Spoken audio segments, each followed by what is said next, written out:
Moi c'est Nicolas, je suis guide de pêche diplômé et je vous propose de m'accompagner au bord de l'eau. J'ai maintenant une bonne trentaine d'années de pêche à la carpe à mon actif. Vraiment un poisson étrange. J'ai trempé mes lignes un peu partout en France et à l'étranger aussi, D'aérodynamique. que ce soit du bord ou en bateau. Et en fort. Au fil du temps, j'ai acquis de l'expérience sur notre poisson favori et j'aimerais vraiment la partager avec vous. Moi c'est Pierre, je suis caméraman. J'ai également pas mal d'années de pêche à la carpe dans les jambes et cette année je vais suivre Nico partout dans ses pêches pour ne vous ramener que les plus belles images. Je vois que vous êtes bien installés. Bienvenue à la pêche avec Nico. Oh là le bébé.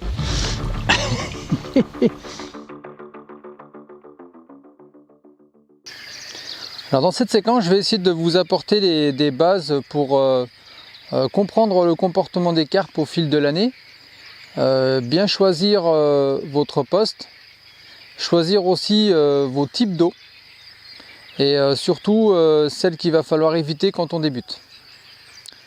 Donc la première des choses quand on débute la pêche à la carpe, c'est de se trouver un plan d'eau école, donc relativement bien peuplé en carpe. Pas forcément besoin qu'il y ait des monstres, mais déjà une belle population, donc qu'on trouve au moins 50 têtes par hectare. Pas très grand, donc 5 hectares, 10 hectares, 20 hectares, c'est bien. Avec, on va dire, pas trop d'obstacles, de choses qui vont venir complexifier la pêche.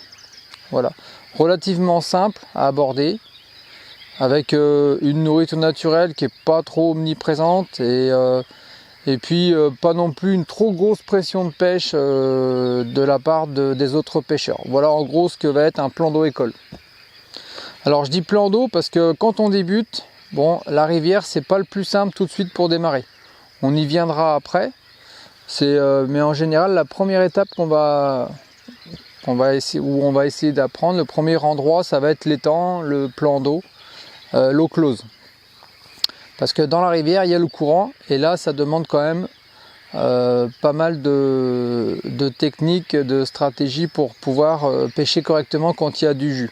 Au niveau du comportement de la carpe, ce qu'il faut savoir, c'est que c'est un animal à sang froid. Donc en fait, son métabolisme va être calé sur la température de l'eau. C'est pas comme nous, où nous, on consomme de l'énergie pour maintenir notre corps à une température toujours identique. La carpe, elle, son corps va s'adapter à la température de l'eau et c'est son métabolisme en fait qui va changer au fur et à mesure que l'eau se réchauffe ou qu'elle se refroidit. Plus l'eau va se réchauffer, plus elle va être capable de digérer rapidement son alimentation et à contrario, plus l'eau va refroidir et plus son métabolisme va être lent, voire limite à l'arrêt. Donc ça c'est important de savoir déjà cette particularité là. Ensuite la carpe elle c'est un animal qui est omnivore, à tendance carnivore, donc elle mange de tout, mais principalement du benthos, c'est-à-dire de la nourriture naturelle qui se développe au fond de la rivière, au fond de l'étang, comme les vers de vase, les larves, les vers, les insectes aquatiques. Et puis après ce qui va tomber dans l'eau, donc certaines graines comme des glands, des châtaignes, pas mal de petites choses aussi de nourriture exogène qui peuvent arriver dans l'étang. Voilà, donc à partir de là, de cette connaissance là, on va adapter notre pêche, notre positionnement sur le plan d'eau en tenant compte de la température de l'eau et aussi des zones où la nourriture naturelle des poissons va se développer pour plus facilement les intercepter avec notre amorçage. Donc pour vous aider à bien comprendre le déplacement des carpes au fil des saisons, je vous ai dessiné un étang type. Voilà. Donc sur cet étang type, on va retrouver la digue. Donc c'est la partie la plus profonde de l'étang. Tous les étangs, si vous cherchez la partie la plus profonde, c'est par là qu'il faut regarder. On va retrouver une partie moyennement profonde. D'accord. Et puis après, tout autour de l'étang, jusqu'à la queue ici, où arrive une petite arrivée d'eau, on va retrouver les parties les moins profondes de l'étang. Voilà. Ici, on va avoir une pointe, par exemple, une petite baie forcément de chaque côté. Là, cette zone-là, ça va être une zone très encombré avec des bois morts dans l'eau. Ici, une zone où il y a des arbres qui surplombent l'eau. Ça peut être des chênes, ça peut être des châtaigniers. Et puis on va retrouver le lit de la petite rivière qui alimente l'étang. D'accord ? Maintenant, par rapport à cet étang, on va dire type, on va essayer de trouver où vont se positionner les carpes. Alors, on va démarrer par l'hiver. Donc l'hiver, l'eau elle est très froide. Elle peut descendre en dessous des 4 degrés. Donc le métabolisme des carpes est fortement ralenti. Donc logiquement, les poissons, on va les trouver dans la zone profonde de l'étang. D'accord ? Et notamment au pied des digues. Les pieds de digues l'hiver sont toujours des bons postes. Mais, sur des journées bien ensoleillées, on va pouvoir retrouver des poissons qui vont par exemple monter sur les profondeurs moins importantes, moyennes, et se rapprocher un petit peu des parties les moins profondes de l'étang. Donc on va dire aller jusque par là. Voilà. On peut aussi trouver des poissons qui vont venir passer l'hiver dans les branches, dans les obstacles, surtout s'il y a un peu de profondeur dessous. Là, il n'y en a pas énormément, donc je pense que les poissons vont plutôt avoir tendance à se contenir ici, dans la zone profonde. Voilà, donc ça c'est pour l'hiver. Donc l'hiver, forcément, vu que le poisson il digère très lentement, on amorcera très peu. Et on amorcera aussi de manière assez régulière, mais en espaçant énormément les périodes d'amorçage pour ne pas gaver le poisson. Et surtout, on va utiliser que des choses qui vont fondre dans l'eau. Des granulés solubles, du maïs doux, du cheneville qui vont être mangés par les autres poissons blancs. Les brèmes, les gardons, il faut penser à eux aussi quand on conçoit un amorçage. Le but du jeu, c'est que quand la carpe arrive sur vos lignes, il n'y ait pas grand chose d'autre à manger que l'appât que vous avez mis au bout de votre canne. Ça, c'est l'hiver. Après, il faut une bonne dose de patience l'hiver parce qu'il fait froid, les conditions sont difficiles. Et en même temps, les périodes d'activité des poissons sont très espacées. Donc on peut avoir une touche par jour. Donc ça demande quand même d'avoir un moral d'acier. Et c'est donc une saison que je déconseille à des débutants. Parce que si vous démarrez en hiver, vous risquez fort de vous décourager et d'arrêter et de passer à autre chose, quoi. Voilà, donc par contre, la saison qui suit l'hiver, le printemps, est beaucoup plus intéressante pour débuter. Là, les eaux se réchauffent. On va avoir des eaux entre 12 et 20 degrés. Les poissons vont forcément remonter sur les profondeurs les plus faibles. Et c'est parce que ces petites profondeurs-là vont recevoir de la lumière, se réchauffer plus rapidement. Il va y avoir un développement de végétation aquatique. Donc là, ici, j'étais en hiver, je passe au printemps. Et puis ici, je vais avoir plein de végétaux aquatiques qui vont se développer dans les petites profondeurs, dans toute la queue de l'étang, par exemple, qui est la moins profonde. Voilà, tout ça, c'est des herbiers qui poussent. Et ces herbiers, c'est le refuge de la nourriture naturelle des carpes. Les insectes aquatiques, les escargots, les sangsues, tout ça, ça va se développer dans les herbiers. Les vers de vase aussi se développent très bien dedans. Voilà, et on va aussi en retrouver sur un peu toutes les bordures. Voilà, par petits paquets. Mais on va dire que l'essentiel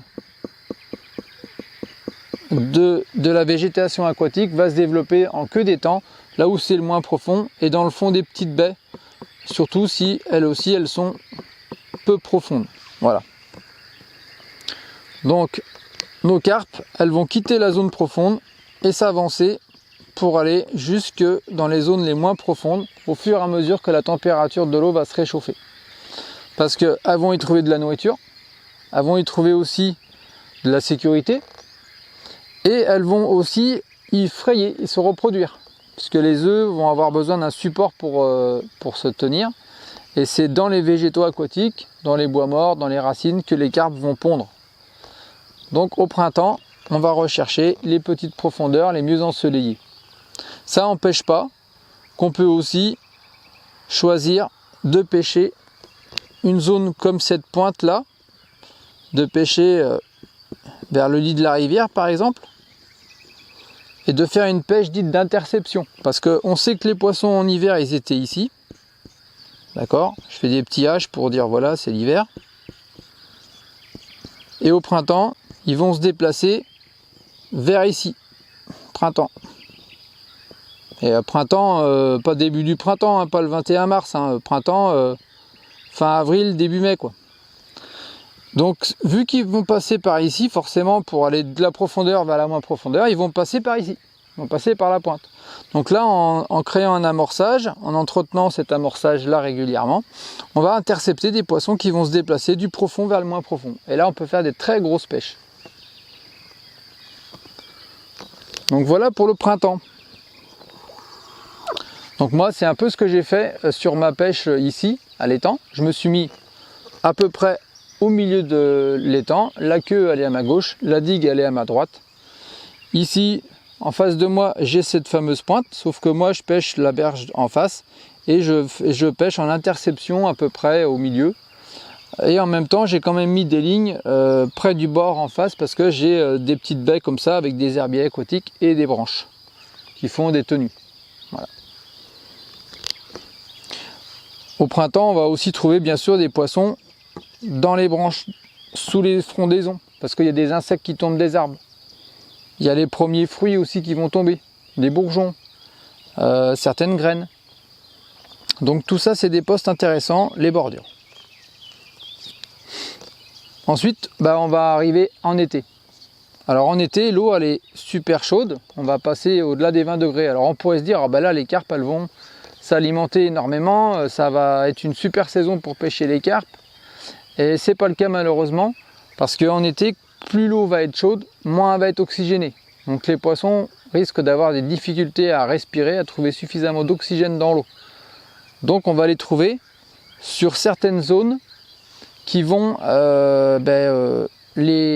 leur assurer une température d'eau un peu plus fraîche et du coup un confort supplémentaire au niveau respiration. Donc ça va être par exemple dessous les arbres, à l'ombre. Un peu comme nous, quand il fait chaud, on aime bien se coller sous un arbre. Dans les bois morts, qui eux aussi font de l'ombre.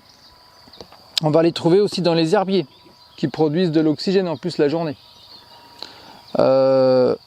Et par contre, on va éviter les zones vaseuses, souvent les plus profondes, parce que là, la vase, elle, en se décomposant, elle consomme de l'oxygène, et souvent, ces zones-là, l'été, sont très pauvres en oxygène et n'intéressent pas du tout les poissons ici, ils ne sont pas en confort. Ensuite, l'été, il va y avoir des phénomènes qui vont être intéressants, c'est notamment les orages. Un changement de pression atmosphérique, un orage qui éclate, ça va lever du vent, il va y avoir de l'eau qui va tomber.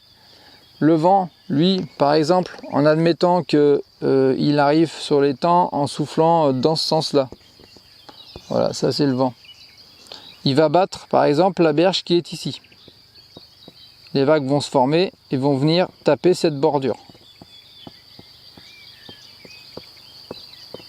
D'accord, etc.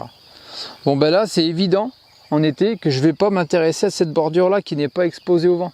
Je vais tout de suite aller tendre mes lignes de ce côté là, m'installer ici ou pêcher d'ici jusqu'à là de façon à pêcher la bordure battue par les vents. Le vent va oxygéner l'eau, va soulever de la nourriture naturelle et ça va forcément intéresser les poissons qui vont y trouver à la fois du confort et de la nourriture.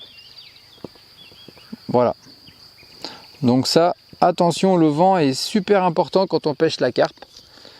C'est valable l'été, énormément, c'est très très important l'été, mais c'est aussi valable au printemps et à l'automne, parce que vu qu'il y a toujours oxygénation de l'eau, brassage, etc., elles vont souvent parfois suivre le vent. Ça, vous l'entendrez souvent quand on débute, on entend les pêcheurs expérimentés dire que les poissons suivent le vent. Et en fait, c'est pour ces raisons-là, c'est que le vent va amener du confort aux poissons et de la nourriture. Il va parfois aussi troubler l'eau. Et l'eau troublée pour les poissons, ça veut dire nourriture potentielle disponible. Donc, on suit le vent presque toutes les saisons de l'année, sauf l'hiver, parce que l'hiver, souvent, le vent il est froid, il vient du nord, il va refroidir l'eau. Donc là, on va faire l'inverse l'hiver, on va pêcher la bordure qui n'est pas exposée au vent. Voilà. Par contre, un vent du nord l'été, il est super intéressant parce qu'il est froid, plus froid qu'un vent sud, et il va refroidir davantage l'eau qu'un vent sud, et il va intéresser davantage les carpes. Voilà, donc vous voyez, En fait, il faut comprendre le raisonnement, le sens des choses pour s'adapter, parce que chaque étang, chaque condition sont différentes et il y a toujours un endroit idéal sur un lac où vont se concentrer les poissons pour se nourrir et où vous aurez plus de touches qu'ailleurs. Et c'est à vous de trouver cet endroit-là en observant, parce que les poissons se manifestent par des sauts, par des fouilles. Vous pouvez aussi les voir en stagnant, on va dire immobile dans les obstacles. Vous pouvez observer des poissons se nourrir sous des arbres où il y a des glands qui tombent dans l'eau par exemple, et vous les voyez fouiller pour les ramasser. Dans les herbiers. En fait, la pêche à la carpe, c'est 80% d'observation et c'est seulement 20% de pêche. Donc, pour bien observer, n'hésitez pas à vous équiper d'une paire de jumelles et de lunettes polarisantes pour voir les choses. Et de mettre votre abri de façon à toujours pouvoir regarder l'eau pour que rien vous échappe. Et passer du temps à regarder l'eau quand vous êtes à la pêche. Parce que souvent de fois, on manque de réaction. On a amorcé ici et puis ça saute là. Et puis on laisse nos lignes là. Et des fois, ça rentre pas. Il aurait fallu allonger un petit peu, aller les chercher là où ça bougeait pour déclencher les départs. Donc de la réactivité. Alors après l'été vient l'automne. L'automne, c'est la saison qui ressemble le plus au printemps. Les deux saisons, les comportements des poissons vont être assez proches l'un de l'autre. Au printemps, elles vont chercher à faire leurs œufs, à reprendre des forces après avoir passé l'hiver quasiment immobile et à manger très peu. À l'automne, elles vont chercher à accumuler des graisses et de l'énergie pour passer l'hiver, pour stocker en fait. Donc dans ces deux saisons-là, les poissons mangent. Et à l'automne, on va retrouver souvent de fois des grosses similitudes au niveau des positionnements par rapport au printemps. Donc souvent, elles vont être dans les derniers endroits où on va trouver des herbiers, puisque c'est là que se développe la plupart de la nourriture naturelle. Donc les zones les mieux exposées au soleil, les moins profondes, voilà où on va trouver les poissons à l'automne. On va les trouver sous les arbres qui vont avoir leurs fruits, comme les châtaignes ou les glands. Et vont venir chercher ces fruits-là quand ils vont tomber dans l'eau. Donc on a vraiment des grosses similitudes avec le printemps. Voilà.